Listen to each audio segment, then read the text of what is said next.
قربانی کس پر واجب ہے، اور کیا جو زکوٰۃ کا نصاب ہے وہی قربانی کا نصاب ہے؟ قربانی کا نصاب یہ زکوٰۃ کے نصاب سے کچھ تبدیل ہے۔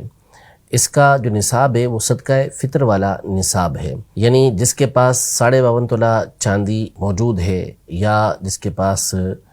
52.5 تولہ چاندی کے برابر رقم موجود ہے، یا اس کے پاس بیچنے کا اتنا سامان موجود ہے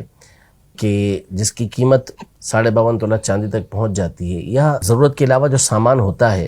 وہ اس کے پاس اتنا موجود ہے کہ جو 52.5 تولہ چاندی کی رقم کے برابر ہو، یا یہ سب ملا کر 52.5 تولہ چاندی کی رقم کے برابر ہو جاتے ہیں، تو اس صورت میں ایسے شخص کے اوپر قربانی یہ واجب ہوگی۔ یعنی جب کہ جو قربانی کے ایام ہیں 3 دن، ان دنوں کے اندر ایسا عاقل بالغ شخص جو مقیم ہے، کسی جگہ پر رہنے والا ہے اور وہاں پہ اس نے اقامت اختیار کی ہوئی ہے، تو ایسے شخص کے اوپر یہ نصاب اس کے پاس موجود ہو تو اس پر قربانی لازم ہوتی ہے۔ تو یوں زکوٰۃ کے مقابلے میں اس میں فرق یہ ہے کہ زکوٰۃ کے اندر شرط یہ ہوتی ہے کہ وہ مال نامی ہو، یعنی سونا ہو، چاندی ہو، یا بیچنے کا سامان ہو، تو ایسی صورت میں کرنسی ہو تو اس صورت میں زکوٰۃ کا وہ نصاب قرار پاتی ہیں۔ لیکن قربانی میں اگر بیچنے کا سامان نہیں، ایسے ہی فالتو سامان جو ضرورت کے علاوہ ہے